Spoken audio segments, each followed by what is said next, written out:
So I'm going to video myself every day and perhaps get them online for you at some point in the semester. Maybe before the first exam I'll have all the lectures online, so if you really, really liked it, you can go back and watch it again. Or if you weren't here or you missed something. So I'll have them online at some point, and I'll make them available if I get to that point before the first exam. So I'm recording from the front here. Regardless, I was thinking the other day, first of all, that I wish I'd been able to make it through more clips. Not just The Godfather and Rope, and was that it? Psycho and Psycho, because we would have continued that conversation in discussing the ways in which film looks so natural, as if it's unfolding life in front of you in some sort of way. That one of the best compliments that you can give to a movie is that you didn't realize you were watching a movie, that it just looked like reality unfolded. I can't believe that was 2 hours. I was so involved or interested or connected to that film. And we would have begun to paint some more contemporary, or watch some more contemporary examples of the ways in which that stuff operates and how that operates, so the effect of that on us. But we've got to kind of move on, so we've got to move on by going all the way back to the birthplace of cinema, the era in which cinema was born, in order to find out, to start to paint that story that will lead us to a further, fuller understanding of how film, the dominant films, predominant films that you go and see, overcome what I'm calling that two-dimensionality. How in the world, watching a television or a flat screen up here in a movie theater, how in the world film overcomes that as a limitation and still can envelop you somehow into that story. That's the magic of cinema that I'm pretty interested in and find myself continually attracted to cinema, because of that ability to overcome its two-dimensionality in really ingenious, and as we'll see later on in the semester, often very invisible sorts of ways. But to get to that place, we've got to talk about how cinema was born, not just as a technology, which we will, but to start that thing off also as how it links up to what I'm calling up here optics, your eyes, and the apparatus, the actual technology of that thing, and how those things work together on you. And we have to start by understanding two a neurological and an optical phenomenon, or two phenomena that happen to you when you watch movies. And we got to back up that the ancient Egyptians knew that one of the ways your eyes operate, now they couldn't have articulated in this specific way, but one of the things that your eye does when watching, moving around the world, is that we know that an image comes into your eyeball and your eyeball flips that thing over on the back and onto your retina, right, onto the back of that thing. So actually, on the back of your eyeball, the world is upside down for you, and your brain knows that you'd flip out if you saw everything that way. So in your brain, it flips it back over to you so that everything, people standing upright and that sort of thing. Another thing that your eye does is that when an image is in front of it and then moves away from it instantaneously, it will still leave a persistence of that image. We're talking now here about the persistence of vision, that an image will remain on your retina, on the back of your eyeball, for a nanosecond, an immeasurable amount of time, until it is replaced with something else. And that is exactly why trails, dude. Cool. Right? That is exactly, if you just move your hand in front of your face, you can see a trail when you know, logically speaking, that your hand is no longer right here as you're moving it. Right? Logically, you know it's moved to another place, but the reason that trails happen, and if you take particular pharmaceuticals, the reason they happen really big time is because that part of your eyeball is opened up and heightened, and the nerve endings are really, really bare at that time. So you get massive trails. Well, that happens because of an optical phenomenon called the persistence of vision. An image remains on your eye until it is replaced with another one. There we go, trails. Now, this is also why, if you were to, in junior high school, have on this sheet of paper, I can do it for you, and you won't be able to see it clearly in the back. Wow. I would do it if I had something to write with. On this piece of paper right here, I'm going to draw a stick figure. I'm going to draw a head, and then a trunk, and then 2 legs and 2 arms, and I'm going to have this figure standing like so. And then on the inside of this picture, I'm going to draw the head in the same spot, the trunk in the same spot, and then the legs I'm going to draw like this, right? Or in junior high school, however you drew it. So that when I look at those two images and I do this, I will see jumping jacks happen, right? You will see jumping jacks. Logically, in reality, you know that arms are up here and legs are together, and then I open up, arms are down and spread here. But yet, if I flip it, and now you wouldn't be able to see this far away, but if you were to do that individually, your brain would fill in gray. It would look like trails, right?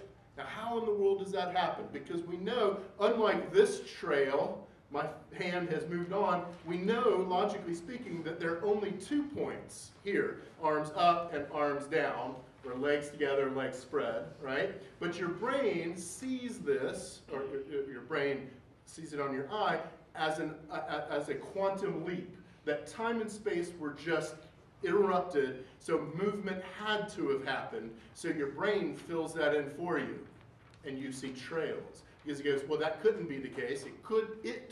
Stick figure, could not have moved from here to here without movement, could not be here and here. So there had to have been movement. So your brain says, she's going to freak out if we show her that. Let's fill in some gaps for her. And you end up getting gray spots that look like the person's actually doing, that your stick figure is actually doing, what do they call it, jumping jacks in that sense, right?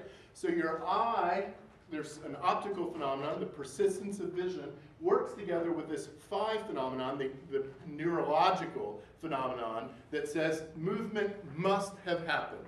Now, ancient folks knew that, but in film, the reason this matters is because a film camera, now we're not talking about this digital camera that I've got up here, or your cell phone that does not record in film per se, right, on a piece of celluloid. But a piece of celluloid, right, runs through a camera and a projector. Remember, I kind of drew it up here the other day, sprockets going, or not sprockets, but holes for sprockets going up the side.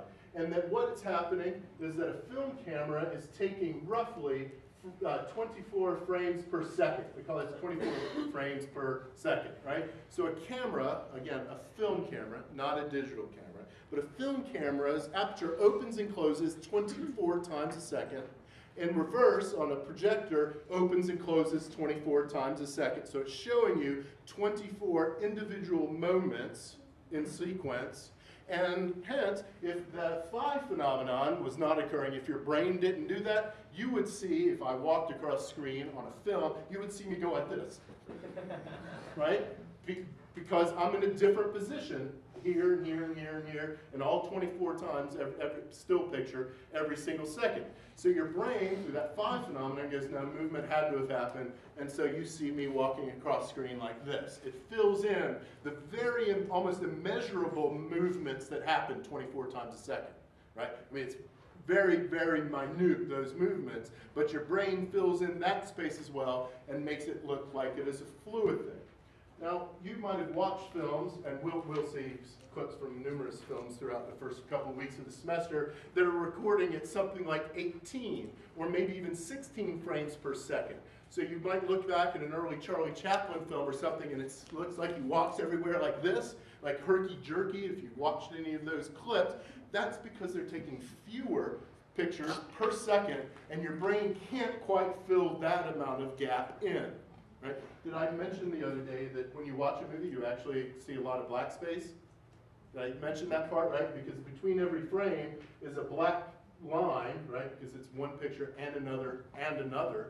And that black space, your brain even erases that to you. So the next time a movie sucks and you go to it, try to get your money back by telling them you saw a lot of black screen the whole time. There wasn't much action happening. Because really, it's like 16% of the movie is just black screen that you're watching. If you're watching a film being projected, not a DVD, but if you're watching a film frame. So again, back in the day, we're not to this day yet, but they were filming at something like 16 or 18 frames per second. It's in the teens, that 19-teens, that we recognize that 24 matches up with the speed at which your eye and your brain work together to see perfect fluid movement. that they figured that out. It's a scientific reason that movement happens at 24 frames per second. If you are making a film and you want to show fast motion, something sped up in fast motion, you actually film it like 36 frames per second, but project it at 24 frames per second. And you got a lot more per second pictures, but show it at standard 24 frames per second, and it looks like it's sped up in that way. So the projector, again, is showing you the same 24 frames that the camera has recorded for you. So again, it's a neurological, neurological thing in conjunction with an optical phenomenon that allow the illusion of movement to happen on screen. Because it's not movement at all. It's a bunch of still images, this happening 24 times a second in that way. Animation, earliest animation was done by drawing like stick figures like this, and you might have watched an early Steamboat Willie, the guy who ends up growing up and becoming Mickey Mouse, right? That Walt Disney would have drawn them. He would have drawn them, and then you could have gone and you see Mickey Mouse doing whatever he's doing. Well, that's the way early animators work. They filmed the flipping of a flip book that made Steamboat Willie do, or the guy who's called Mickey Mouse, make him move in that way. Same sort of phenomena that are happening with your eye and your brain. We can see this, and in the book there's a picture of this thing. We can see this in a kid's toy of the 19th century called the Zoetrope, which is up there. And this is a cylinder. This is a cylindrical device. So it's a cylinder, so it has that on it. That one might hold in your hand like this. And these are slits in the side. So it's a solid, but it's got slits all inside, all cut through. And on the inside of that cylinder right here, you could draw a scene like a horse running. Draw like 24 pictures of a horse in different positions. Then you could hold that cylinder, that zoetrope, up to you and spin it like this. And then what you would see is a horse running. Right? So it's exposing that just a kid's toy that is pre-cinematic, right, before moving pictures are invented, a kid's toy that is exploiting optical and neurological phenomena that happen in your brain. Well, all of this is going to matter to the first two guys we're going to talk about, Edward Muybridge and Etienne Jules Marey. The two guys who kind of give us the birth of the ability to capture movement. And Edward Muybridge is the first guy we're going to talk about. And Muybridge is he is interested in locomotion, human movement, right? The ancient Egyptians were hacking up people and pulling their brains out of noses and all sorts of things, right? They knew the inner side of the body, but it's not until the earliest development of stopping time and setting it in motion again that someone like a scientist like Muybridge would be interested. How does a hip work with a knee, work with an ankle, and a foot, right? So to find out how physiologically a knee and an ankle and a hip all work together, you've got to stop that movement and then find out, because you can't cut her open and say, okay, now walk. To be able to study that, you've got to be able to stop that movement and that time to be able to watch it in another way. And so Muybridge is a scientist interested in human locomotion. How do bodies work? And he is called one day by Leland Stanford, the guy I think he's the first governor of California, and he's the guy for whom Stanford University is named. And I haven't told this story yet, have I? No. All right. So Stanford is a gambling man as well, and he wages a bet with some guy that says when a horse runs down a track, its hooves are off of the ground at any given time, right? So, and the guy he's betting against goes, that's ridiculous. If a horse took all of its hooves off the ground, it would fall on its stomach, dummy.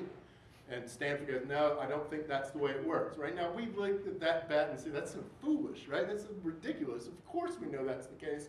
But for hundreds and hundreds of years, like 600 years of Renaissance, but even pre-Renaissance and post-Renaissance painting, the rule of painting, of naturalism, was that whenever you drew an animal at pace, you drew a cheetah or a horse running at a certain pace, you will always draw them with one paw, hoof, cloven foot, or whatever on the ground at any time. So if in let's say in 1460, you were going to draw a cheetah chasing down an antelope, you would draw it, and 3 paws would be off the ground, but 1 would be on the foot because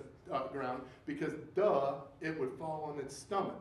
So the rule of painting, of naturalism, of realism, said you had to paint it in that way. So the guy who takes the bet is basing his bet on hundreds of years of understanding of the way in which bodily movement and pacing happen.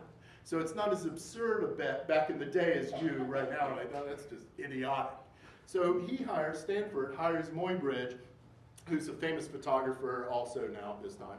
And what Muybridge does is set up on a straightaway of a racetrack a bunch of cameras that have tripwires across the racetrack, but individual cameras set up with tripwires so that when the horse runs down the horse trips those and they take pictures at the exact moment that the wires snapped, right? And not surprisingly to us, we recognize that indeed a horse has its hooves off the ground most of the time when it's running. Indeed, friction is the very reason that happens. Once it's foot off the ground, you go faster when you're off of the ground. Like Usain Bolt's feet are off the ground a whole lot of the time that he is running 100 meters, right? Very much of the time. This is exactly why we are still beholden and enslaved with our dependency upon oil, right? That the gasoline that you buy for your car, you're only buying a way to overcome friction. Right? That's what you're buying your car to do. Your car, the reason you power your car is to overcome the friction of rubber on cement or whatever, right? That's what you're attempting to overcome. That is the future, if any of you are interested in engineering, is definitely in finding an alternative to overcoming friction. That is like levitating trains, those sorts of magnetic trains, levitating that don't operate with friction. That is, they don't contact anything while in movement. That's the future. Right? Go to Disney World and ride a monorail around, right? As a form of that sort of thing, right? So that bet seems so silly to us, and yet what he showed us was a whole new radical way to see the world. He had, in one experiment, disrupted 1,000 years-ish of rules for painting, right? Just completely done away with all of those rules. Imagine how groundbreaking that was, because Muybridge stops time in order to watch that time in motion again. Just like the story of the water droplet onto the still pool, that you all knew what it did when I dropped, or if we were to drop one droplet of water on the still pool. You knew what it looked like and how it acted. You only know that because cinema and a guy like Muybridge, well specifically Edward Muybridge, stops time to set it in motion again. Now, Muybridge does this with multiple cameras that then he takes the individual pictures of those things and pastes them together to form something that looks like a film strip. All he's got is 24 or whatever number of cameras that take one picture per camera that then he quite literally tapes together. I mean, really puts them together and puts like something like Scotch tape around them, and then he looks at them in a viewfinder, you know, the old thing, like, you know, the picture of the viewfinder thing, a little kid's toy, something very similar to that, but he just pulls it through, and he sees, the horse has been running with its hooves off of the ground most of the time. Etienne Jules Marie comes along and is able to do that with a single camera. And I pointed out that Muybridge is not interested, we have not even got to the point, I even don't want to use the term movies or film or cinema because we're nowhere near that moment, really, right now. Marie comes along and is able to, so he's a scientist, Muybridge is a scientist studying locomotion, human locomotion. Marie is an ornithologist. He studies birds.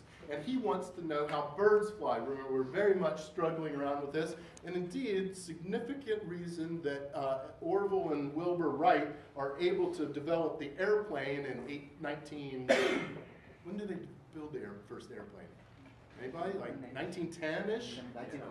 1900, right on 1900, is because Marie gets us a single camera that then he studies birds. And it looks like a crossbow. In the book, there's a picture of it, and it looks like a crossbow. So you can imagine the poor bird, you know, thinking the jig's up. But he startles the bird, and he goes, and takes a bunch of pictures, but he's got to trigger every picture. There's not a mechanism for it being automated in any sort of way. So he's got to pull the trigger. Now you can imagine you can't do that for but about 15 seconds. You got a major hand cramp going on, right? So it's limited in a certain way, but Marie brings us to the next step. That is, he understands not only that we want a single camera to do this, but as with birds, it's through stopping movement and time and watching it that we learn that what birds do to fly is create a high pressure system under their wing with a concurrent low pressure system. You know, when the weatherman is going, we've got a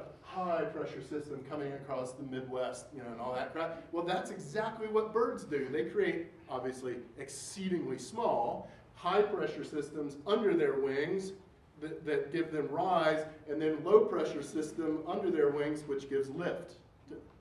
Rise or lift, I don't know exactly. Speed and lift or something like that. That's how a bird gets its flight going. That's what teaches Orville and Wilbur Wright how to build an airplane, or how wings ought to be built for an airplane. And so, again, I want to emphasize that these guys are not interested. We can't talk about movie making or storytelling in any sort of way. We're under the guise of point C up here, series photography. 1, 2, 3, 4, series in order. Whether it be the horses running down, tripping individual cameras, or a single camera called a chronophonographic gun, I think is what it's called, that he aims at that thing. Again, scientists, right? What is this technology and what does it do is we have no idea at this moment, right? You and I take for granted that this moving picture is going to tell a story in more or less serial, linear fashion. It's going to be coherent. That is, it doesn't take much effort to watch the movies that you watch. You might really super duper love Harry Potter and so on, but it's not very difficult to follow. They show you everything that needs to be shown in those things. You take that for granted. These guys have no concept of that. Indeed, even Edison and Lumiere, three folks, brothers and Thomas Edison, they're not going to be interested or aware at all of the future developments that turn this technology into primarily a storytelling device. And so we call this series photography movement. So let's take a look at some of those earliest things. We will see today the earliest moving pictures ever recorded. And so let's go ahead and check that out.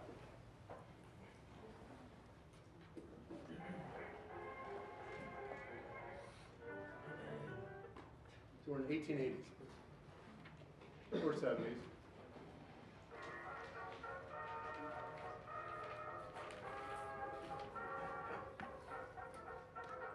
That's not homage, which would also be kind of cool.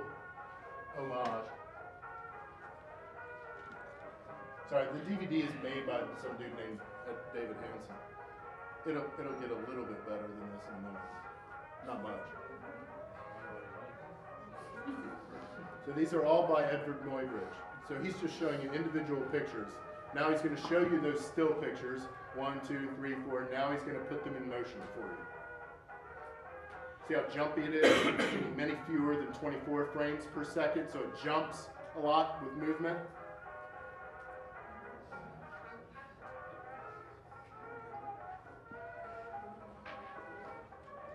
Now he would never, remember, we're not in storytelling. He's not interested in the notion of movies in any sort of way at all. He doesn't understand. Nobody does yet. He would never have named these things. We've given them names based on their awesome stories.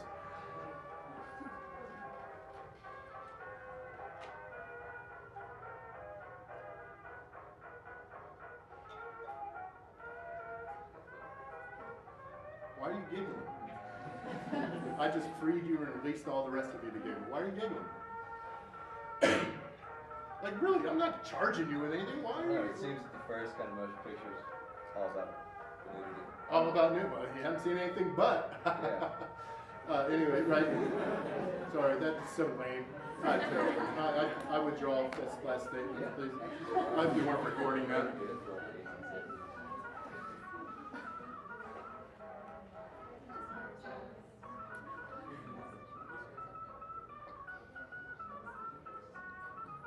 Right, so next time your grandma says movies today, it's just all full of sex and nudity and stuff.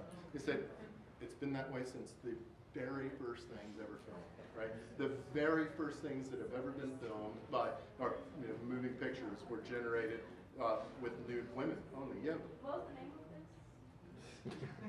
this? Of which? This is, these are films by Edward Muybridge. Films. Again, I use that word, but I don't mean that, right? I don't know what the names there. No men. Sorry.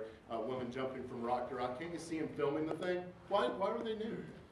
Studying human movement. Because he's studying human movement. Exactly. This is our first order, right? Of course, you're studying human movement, so it doesn't look the same when you're wearing a skirt, right? Exactly. I can't figure out how that would work. Any other responses to other nude? Was he more focused on the female movement, or was it just kind of a little too drastic to have a nude male jumping up and down? Okay. Drastic to only certain people, right? That is totally invited by another group of people in some sort of way, right? I think you're kind of onto something here is that, okay, science is the guys in this sense, but it's the same reason that you can get 50 nude women to every nude man in a movie today.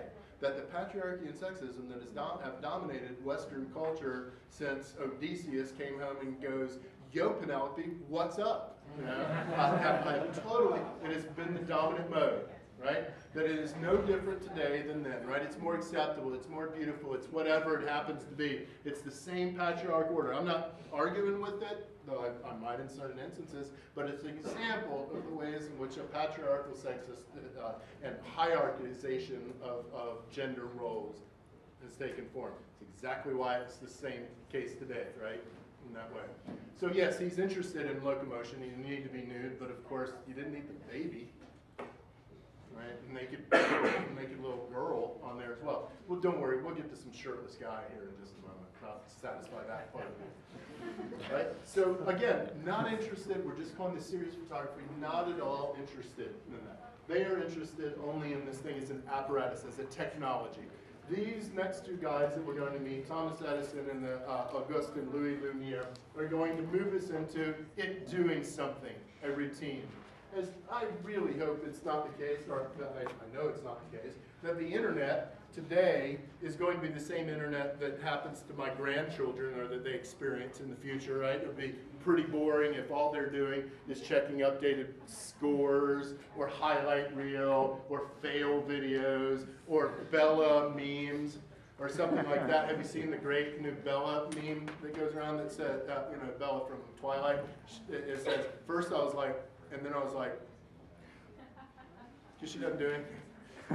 She looks exactly the same no matter what's happening. Right? First I was like, and then I was like, anyway. This is really good. I hope that that's not what my grandchildren are experiencing with the internet, or that's just going to be dull and boring sort of thing. That is, I don't know what the internet is now, right? That we don't know. We're in the moment that we're talking about today. We're in that moment with the internet in that way. We don't know what it does. If it just gives us highlight reels of other people, like sports and some idiot who's trying to skateboard off of the roof onto a trampoline or whatever, like that sort of fail things, oh, that's just terrible, right? I mean, that's going to be close to what the internet can do, right? We all are looking for that USB port in our neck or our spine to be able to go online. I mean, that's something I hope happens in my lifetime, right? That I can go online. I don't mean I can log in, but I can boot in, right? Get this consciousness, this decrepit, dying, diseased body, and this mind that's not ready to cash out right now, and I can upload my consciousness online, right? That isn't, you know the internet was developed not by Al Gore, but by two groups simultaneously, almost simultaneously. One was the U.S. government who was using it or thinking about it in terms of Cold War and the ability to communicate without the Reds knowing what we were doing. The other people were Abby Hoffman and Dr. Timothy Leary and who's the dude who did the first acid trip ever? What's his name? Albert Hoffman. Hoffman?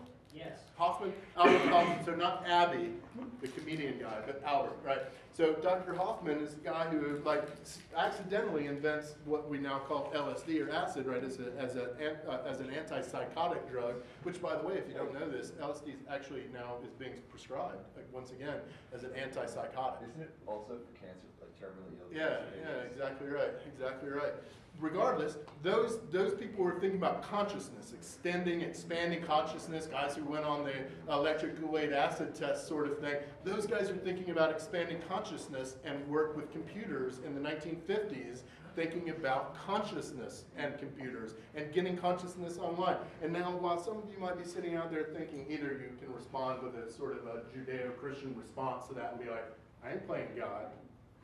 We're not going to do that sort of thing. You got to remember, hey, that's the same argument people made against transplants, organ transplants. That organ transplants, which are, we could go in today and be out in 3 days with a brand new kidney, right? And you darn sure probably are signing up for that if you need one, right? Without hesitation, most of us in that way. But the argument that it took so long to get organ transplants into consciousness is because people thought that that was playing God in that way. So whether or not you want to disagree with that idea of human consciousness, or you think that it's far-fetched, you already broadcast yourself online. Through Facebook and Twitter and YouTube, its motto or logo is broadcast yourself, right? So though that might be a representation, an image or a recording or something of yourself, you are living online in that way. Remember, you've got 1,046 friends, right? Of course you don't have, however you define friend, right? That friend, the very definition of friend is radically changing because of technology. Because you don't have, I hope you've got like two. Well, you only have two, or you only have two friends, right? This is awesome. You really, in your real life, if you can make it through and have 2 or 3, that's all you need, right? But I've got actually I have 12. I only have 12 friends. But I've got an inbox of requests that's now at 285 that I haven't intentionally ignored. I just haven't paid attention to. Whatever, I don't like you, or whatever happens to be, right?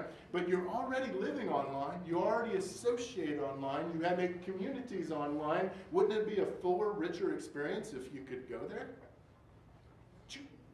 Or, come on, Neo, you're going to learn jujitsu, from the Matrix, right? That sort of thing.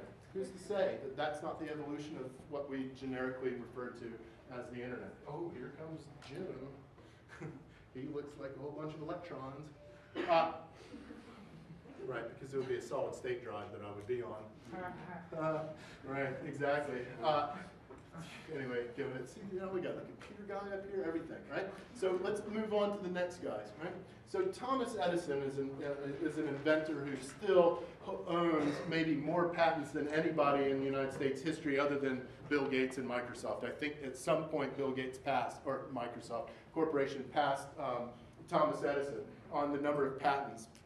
And when I talk about Edison and his lab, Edison and Edison Films and stuff, I'm not really talking about the man as much as I'm talking about his laboratory. And Thomas Edison is going to take us in the next step. He's going to take us to an actual full-on apparatus that's self-propelled, a camera that you don't have to pull the trigger to on every single time, and the Lumieres. So Thomas Edison has got all of these patents, and one of the most successful inventions that he has in 1870 time period is what you and I would call a record player, but it was called the phonograph back in the day, right? And it looked exactly like this. Right, okay, anyway. It didn't look anything like that, but right, you think of this as a speaker, right? It's playing, that there's a record on this thing right here, and it's playing that thing out to you. But when Thomas Edison invents this thing, or his lab invents this thing, it is not at all a playing instrument. It is first and foremost a recording device. A recording device that he believed was the best purpose for this thing was to put it up to your dying relative, and to put it, sorry, you're gonna die. I'm going to put that thing, what we call a speaker, is a microphone. And I'll put it up next to her as she's in bed, just about to kick it. And when I know she's getting kicked, I'm going to put the needle on the record. And I'm going to record the very last thing that she says. And so in perpetuity, I will have the very last thing that dear Aunt Edna ever said in the world. And so then I swap that needle out, put another needle on, and I can hear her going, I never liked you, or whatever she ended up saying right before she died, right? But this is both a microphone first and then a speaker in reverse in that way. And so in the 70s, this is the most magnificent invention that Edison has come up with. It's wildly popular. The whole idea of not having to hear music live now, right, that you and I take for granted. Right now I could download Beyonce's newest or something like that.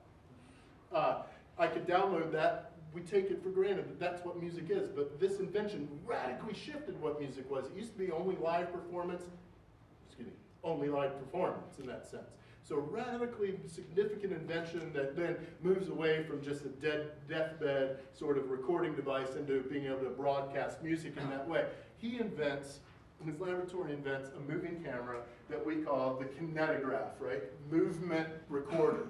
Kineto, like kinesiology, just like Muybridge was interested in kinesiology, physiology, the ways in which body moves, that sort of thing. So you've got movement recorder in that way, right? A kinetograph and the concurrent, the playing device called a kinetoscope. So this thing is going to be self-propelled, and that if you've seen pictures of early moving cameras, then they would have been big things. You wouldn't have even had them on your shoulder. One person would have a struggle trying to move the thing, but you would have a hand crank on the side in which somebody would spin it like that, and what you're doing is creating energy inside of it so that then the machine, the mechanism spins at 24 frames per second.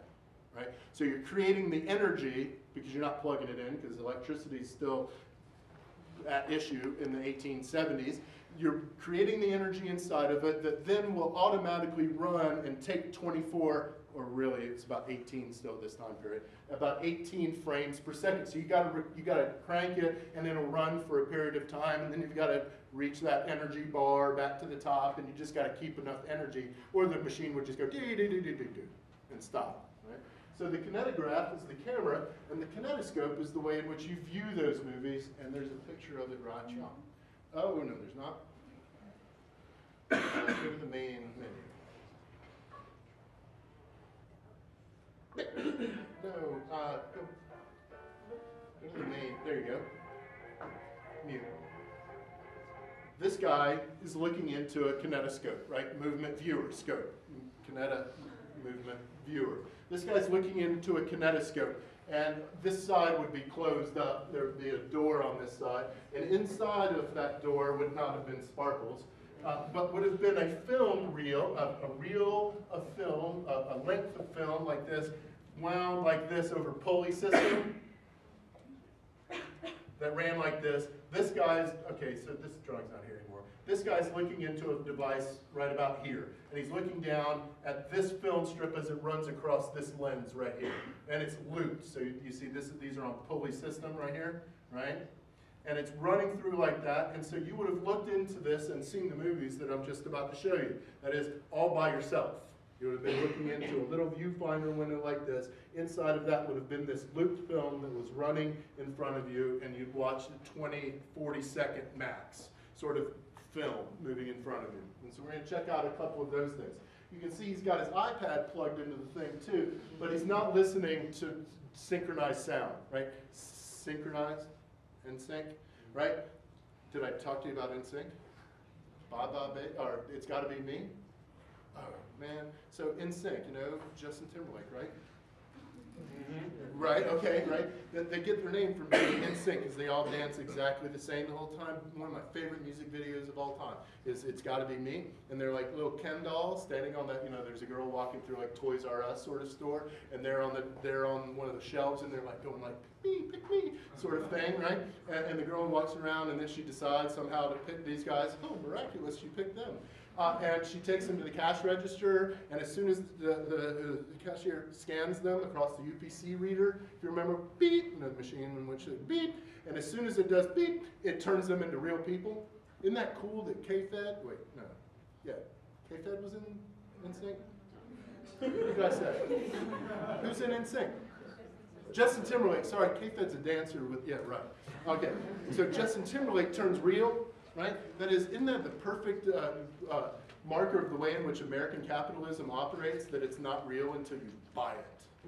right? I mean, you know that right now in Congress they're debating the Saving Online Piracy Act or whatever, something like that, right? That is, you got to pay for that. You can't BitTorrent or download or pirate or illegally copy that stuff. That the production houses like movie studios primarily, but music producing, Sony Records, they're on fire about this stuff because they lose much of money to people who, some of whom might be in this room, who illegally download stuff and pirate stuff in that way. That is, point being something. So piracy is where did I go with that? Where did I start that branch from? It wasn't real until you buy it. Oh, it wasn't real. Right. It's not real until you buy it. Can you imagine NSYNC this way? Really thinking about the cusp of American capitalism with that music video. That's pretty awesome. All right, so NSYNC. There we go. We're back now. He's got his iPod. He is not listening to music that is recorded on this strip of film at all. He's listening to non-synchronous sound or non-diegetic. That is, it's just music playing, not synchronized with this. There's no recorded sound at all. One of the very first, actually probably the first moving picture, which I don't know why it's not on this DVD, is a picture of a guy playing a violin into this thing. Just a close-up of a guy with a camera and a violin who's just playing into this thing, right? The marriage of sound and image was always there, but it's going to take him 35 years to figure out how to do synced sound, like in sync sound, whereas the sound and the image are parallel in that way. So this guy's not listening to that, but you would have had music playing. And here's what you would have seen. Edison shorts, like short movies. Oh, let's just play them all. Wait till you get to Seminary Girls, it's a little dirty. I'm just kidding, it's totally like not.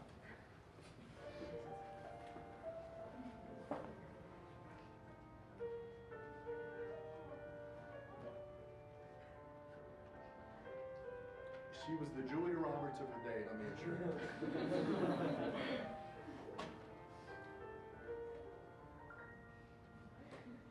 That's the most epic mustache ever.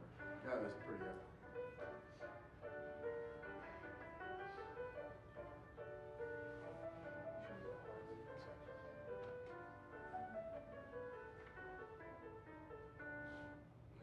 Just a little bit more. All right, there is a good place to stop it. But one of the things that it suggests on the notes here is that what Edison does, so I'm going to come back to Nickelodeon's and Black Maria in just a moment, but what he's going to put forth are what I'm calling up here briefed stage theatrical routines. And what I mean by that, okay, we get what brief means. They can only last 20, 40 seconds and that sort of thing. That they are staged, as I'll show you when I flip back to that, they're literally on a stage. But also in conjunction with stage theatrical, what we mean is just like, go do something in front of the camera, right? Telling them to theatrically, right? And, all right. Why don't do this to me? Okay. Right, so they're short, this is going to be literally on a stage, but also that they are fictional. Just go do something in front of the camera. We're going to contrast that in just a moment when we're watching some of the Lumiere films, and we're going to see how they are closer to documentary. I'll come back to that in just a moment. But before I go back to that, I recognize I passed Nickelodeon's. So the kinetoscope was that viewer that we saw. Well, you wouldn't. Where in the world are you going to see those? You're going to see those in a Nickelodeon, in something that might have been in almost every town outside of the major metropolitan areas, a carnival. Right? A carnival would come to town and then leave town and move to another town, and rumor of its value would spread just ahead of it. Well, cinema, moving pictures would have been just like the bearded woman and the strong man and the baby in the jar and the other things that one would expect to see at a traditional carnival. So you'd have a barker out front of his tent going, step right in, come see the bearded woman, or come see the, whatever's inside. Similarly, you'd have a barker outside of this going, come in and see the latest technology, a world of wonderment, where seminary girls will pillow fight, where someone will kiss, and the other movies that we're just about to see. So that would have been called a Nickelodeon. In New York City, you can still go to Thomas Edison's laboratory where he invented, but also the Nickelodeon that was associated, so it's a permanent, not a traveling thing. And what you would do is pay your money up front and then go in and maybe watch 15 or 18 of these cinemascopes, kinetoscopes, these moving pictures that were inside of them. And you'd be like, wow, how'd you get that woman in there? Right? You would have been absolutely amazed by that. How did you get those people in there? They're kissing. How did you get them in there? Right? That's the type of amazement. Imagine putting your great-grandma in front of World of Warcraft on the computer. She'd be like, WTF? Right? She wouldn't have any idea on how to map that thing onto her experience of the world. She just like, what is that? Right? She had no context with which to see this kind of, I don't know if World of Warcraft is the best example of what the internet can do, but it's, you know, I mean, the guys from South Park like it. Ever see that episode of South Park? That's one great episode of South Park. But back in the day, we would have looked and like, whoa, how'd the Eiffel Tower get in there? So imagine you were seeing a scene from Paris or something. How did that get in there? You would have been amazed at that stuff. And we call that like that cinema of attractions, being amazed by the spectacle. Imagine, I imagine, this is how you might have felt when going and seeing Avatar. Wow. How do they do that? And that what kept your attention was the spectacle of it, because I know it wasn't the story.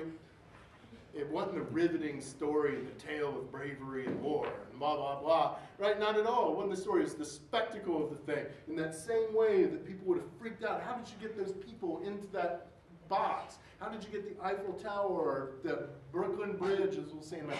How did you get in that? We call that the cinema of attractions. People being attracted to it specifically because of its spectacle-like nature. The same way that 3D in 2000, when did Avatar, 2008 or 2009, right, come out? That many production houses, studios, said that they were going to convert up to 80% of their productions to 3D productions, because they saw the amount of money that Avatar made worldwide. So for idiotic reasons, they go, well, everybody would love to see everything in 3D, right? Because you're amazed by the spectacle. Of course, nobody talks about Avatar in any other way any longer except in a pejorative sort of way, right? As we don't look back at it in an honorific way and go, what a great movie. It was only spectacle. That is, your attention span drops off very, very quickly when the spectacles, the amazement of the spectacle kind of becomes normal to you. It's just no longer amazing. This is why you fell asleep in the second 2-hour segment of Avatar. So brief stage, theatrical routines, this is the attraction of those things. All of Edison's film, a significant portion of Edison's films, would have been filmed in a studio. The first film studio, it was called the Black Maria. And the Black Maria, it's black because it's got tar paper all on the outside to keep light out, and it would be a room building, a room-sized building, maybe 15 by 15. And the Black Maria would have also been on a Lazy Susan, right? If you're sitting at dinner with your family, you go, hey, pass the whatever. You spin it around a Lazy Susan, a spinning thing on a table. Well, that room, the Black Maria, the studio, would have been on a Lazy Susan, and it would have had a glass ceiling as well, because they needed light. And so you need a glass ceiling to let the sunlight come in. And it was on a Lazy Susan because the sun moves. And so I got to be able to rotate the building as the sun moves across the sky so that it comes in. How do we know that? By looking at this still image here of whatever this is called, woman dancing. Then you can see that she is throwing a single shadow. If I turned on all the lights in this room, I would throw 17 shadows on here, right? However many lights are on, I'm throwing that number of shadows. Now you wouldn't be able to pick them out individually, but if this row of whatever lights are here were all on, you could see that whether there's 5 of them there, I would throw 5 shadows. If just those 5 lights were on to me, I would throw 5 shadows. 1 this way, 1 that way, 1 directly behind, and 2 going in that direction, right? But we can see that she's from a single source, there's single source lighting, the sun, coming through the glass ceiling on the Black Maria, the first studio Edison would film. So you can see, literally as well, she is on a stage. Right? So it's a brief stage theatrical. She is up on a stage, single source lighting. Go do some dancing. Any questions, comments about it? It's in color, man. Check it out. They would have, so this is filmed at, again, 18-ish frames per second. Somebody hand-colored every single one of those frames with like a colored pencil. Right? So at certain moments when I put it in motion, you'll see the color drifts off of her dress. you know, because you can't color inside the lines the whole time either, right? Especially if I'm asking you to do it for 18 times per second of this amount of stuff. So you've got to color. And down here, like you do in your work anyway, you start loafing towards the end and you get out of the lines.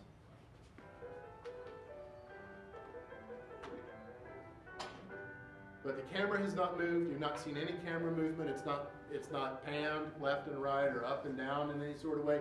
Any movement is the result of the dilapidation of the film stock falling apart. There you go. Satisfy the other some other folks in here. Yeah. Totally. I mean, I gotta say, that's pretty tight. I'm just saying. Hey, you were giggling out loud about women. So again, we'll see this brief stage theatrical, right? It's called comic boxing. This is not the way they fought back in the day.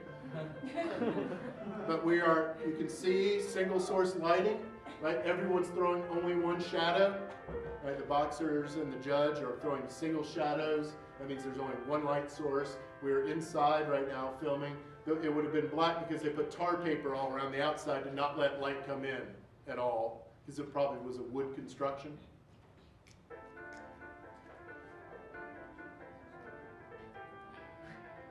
There's very clearly delineated right and left of this thing. The dancer didn't move off of the screen at all, because someone would have said, okay, you can't go past here or here.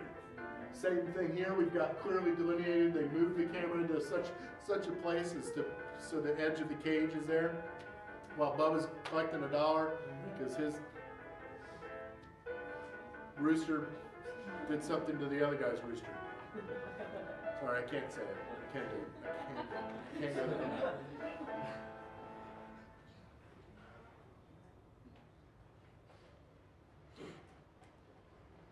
Again, now you're on the fifth Nickelodeon, the fifth kinetoscope inside the Nickelodeon. This is your fifth movie.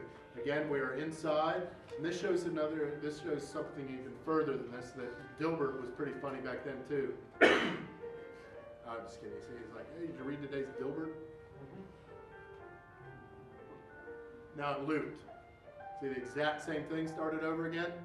That's the loop that I was talking about here. That's all you would have seen was just this 22-second thing, and it was started right back over with no introduction at all. Because see, he laughs. It's the exact same thing you've already seen.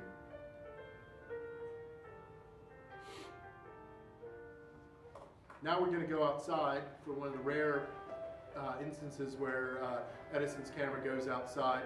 Any movement that you see is not from a shaky handheld, sort of Blair Witch style or MTV style shaky handheld camera. It's from the film stock dilapidating. And you see all those pops that are moving past and writing because they just had to fill in the film strip. Okay, now if you're easily offended, I'm just kidding. Golly. We're back in the Black Maria again. Notice everything has also been full shots. Okay, I know that Bubba and his friend with the roosters fighting were not, but the action itself was in a full shot. Everything up, that is the entirety of the person's body.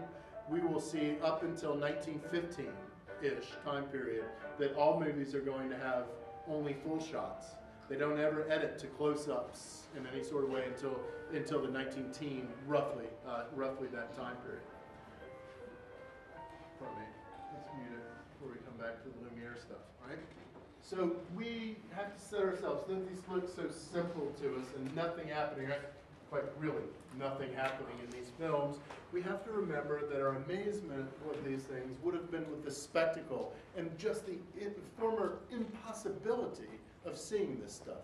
Because you never could have seen, as we'll see in a moment, the Brooklyn Bridge moving. A moving image of the, and you wouldn't want to ever see the Brooklyn Bridge moving, but the moving image of a Brooklyn Bridge or the whatever else that we're going to see in a minute. So the cinema of attractions is what that attraction towards the spectacle of that thing. The Lumiere brothers, almost simultaneously in France, are going to invent the exact same technology. And they're not texting each other.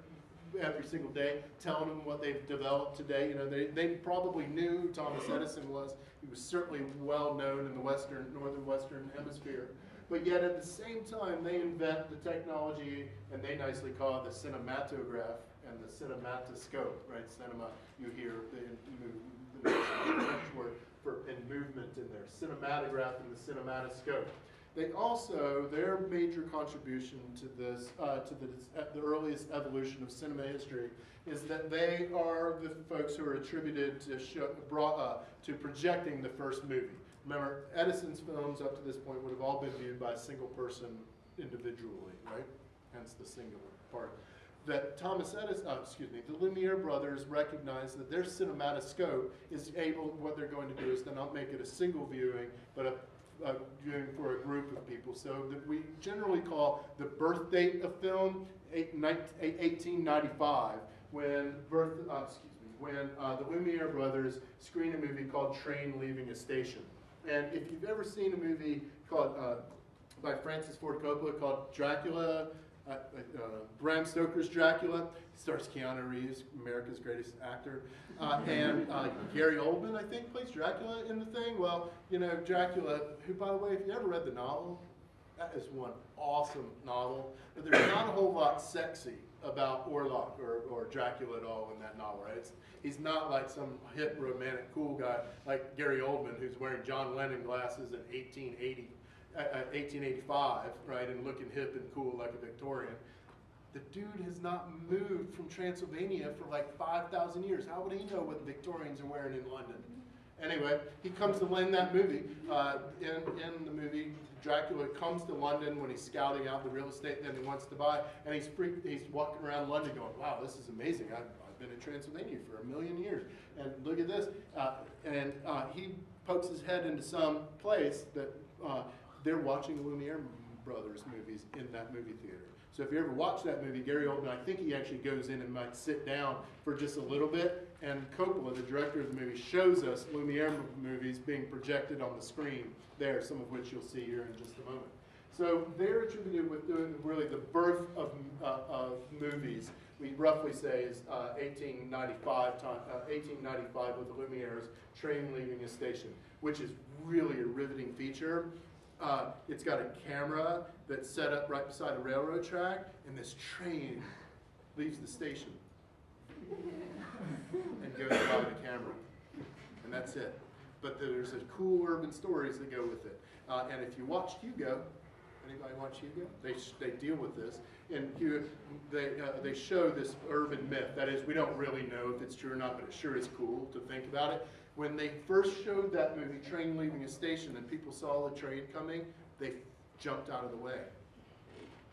Because if a train's coming at you, dude, it's a real good idea to get out of the way, right? And so they dove out of the way of that train. And the other myth simultaneous to that was that people would come up and look at the screen and go like, where is that train, right? Not getting what you and I take for granted, that it's actually not there, right? It's an image of that thing being projected on here, right?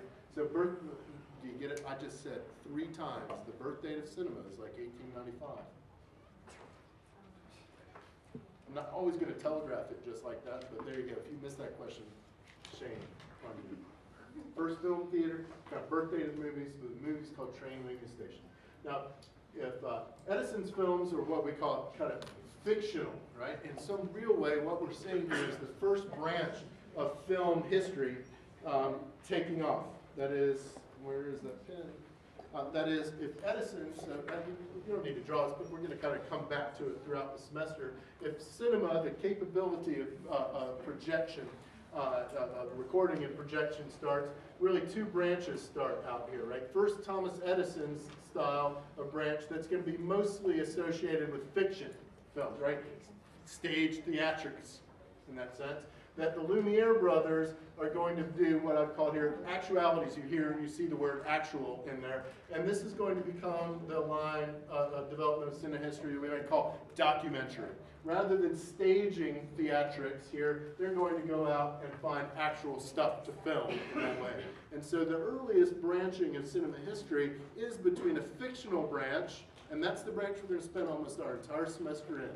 One day I'm going to have an entire day devoted to documentary. But we see in 1890 time period, there was another choice for film to do, right? It could have been predominantly a documentary, go and show real life in that way. But we're going to find reasons that this is the branch that you are most familiar with, most associate, and assume that films are going to do. Tell stories. Even if they're like, Pursuit of Happiness, or what's the football movie with Sandra Bullock? You chumps all saw that? I'm sorry, you guys all saw that? That's funny. Yeah, I mean, you felt pretty good when you left it, didn't you? You're like, oh, it's like tragic, but it's not, and it's like awesome, and it really confirms my experience of the human, when indeed the reason that it felt so good is because it never freaking happens in the real world, right? I can give you 10,000 cases in which that guy dies alone by himself at 14 because his mom, blah, blah, blah. Right? But yet, isn't that weird that we feel good? Isn't that weird? Oh, he overcame, right? Well, let's carry him high. He's the splendid underdog. Awesome, he overcame the system without, just like with the Pursuit of Happiness, without turning the camera on, hey, why is the system rigged against that guy in the first freaking place? Now that would be an interesting story. Investigate why is he the splendid underdog? What is the splendid system that makes human beings be underdogs? Isn't that freaking pathetic that we have hierarchization of that sort of thing? Right? What is the system that had that guy be the underdog? And then I want to carry him home high. What I'm really doing is shining light on the splendid system that made him the underdog. Anyway, sorry. Hey, we're in political season, man. I feel like I'm in the middle of South Carolina. If I'm in South Carolina, I'm definitely going to be with Colbert. You guys been watching Stephen Colbert and Jon Stewart lately with the Super PAC thing? It is some of the most ingenious, it's not satire, it's into irony that you have ever seen. I highly recommend it. Go back and watch the last like 4 days and the Stephen Colbert Super PAC that he set up because he's running for president, right? In South, he's trying to, anyway, go check it out. It's brilliant. Regardless, this could have been our branch. This could have been the dominant branch, but we'll find the myriad reasons that go into why it's not. So let's check out this. So again, actualities is the way we kind of identify Lumiere films, and they're contrasted ever so with the fictional stage theatrics of what we call Edison films. So let's check out Lumiere's. Here we go. Auguste and Louis.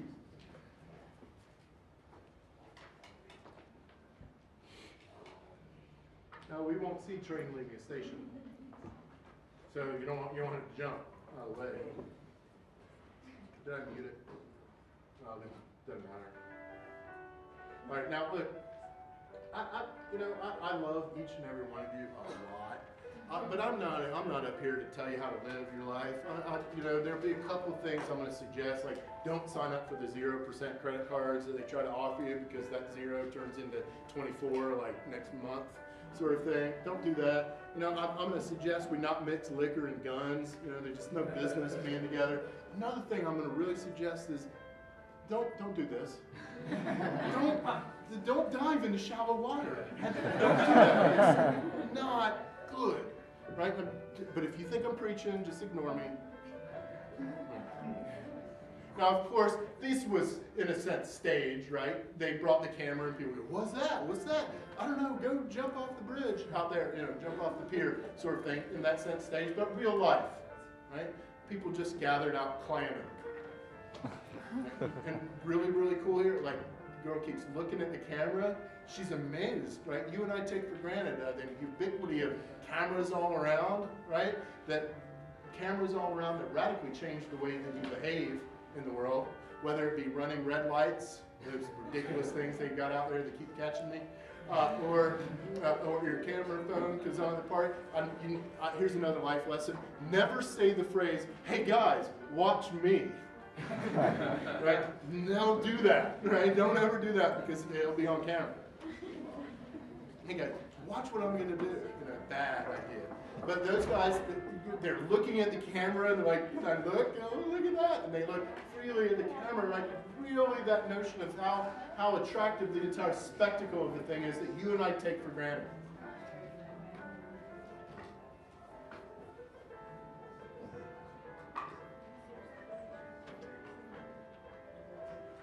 I know you're gonna want to know what happens, but I'm just gonna skip forward.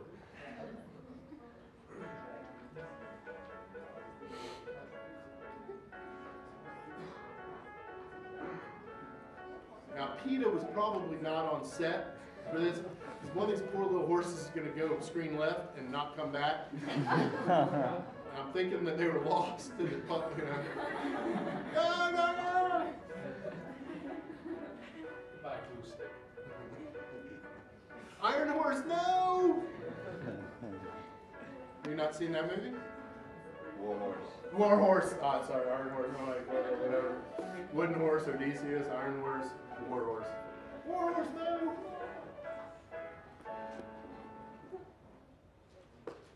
I got a question about that movie. It makes it seem like that horse loves, doesn't it? A horse love. That's the stupidest thing I've ever heard.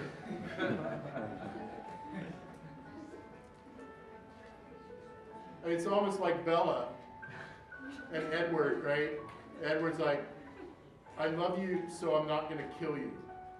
Isn't that the mantra of Team Edward? I love you, so I won't kill you.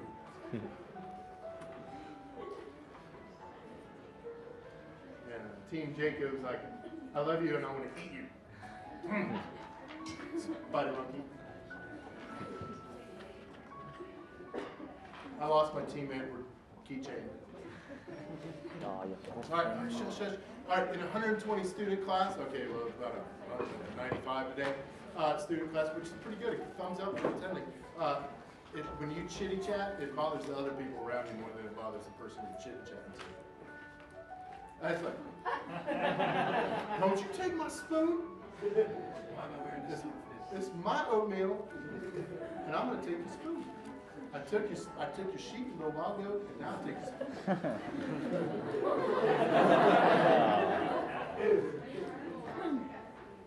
give me that Cheerios.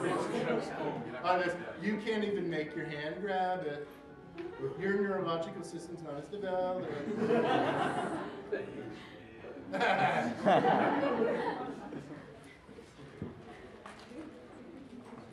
All right. Okay. I'm sorry, another life lesson. Oh, wow. Don't torment the lion. There are enough YouTube videos of gorillas whacking somebody and lions chomping up people because of this stupidity. Ah, you want the steak? You can get it. Oh, you're in the cage. You should see the sequel. It devours this guy. What a terrible human. A terrible, terrible human being. I put you in a cage and now I'm going to poke you.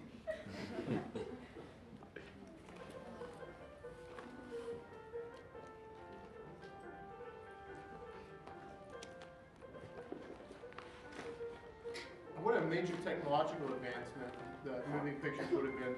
Because posing for a photograph, which had been 30 years in going, you would have had to sit still for quite some time because the exposure took quite some time. It wasn't just flash and that's it. That is, there would not have been a flash earliest. You would have had to sit still because the exposure would have been that long. That's why the guys would have had the black hoods over them, right? They put the sheet over them as they're looking into the cameras because they were going to have to watch that exposure for a long time.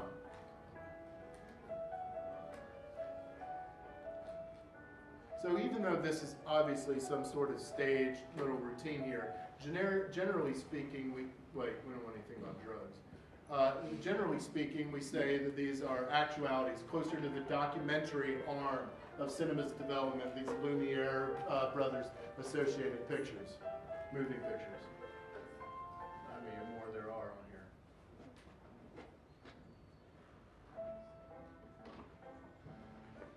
I'm just showing you to show that, like, look, this is the way they continue. Actually, I think, I don't know which one they show in Dracula, but it might be the Brooklyn Bridge one.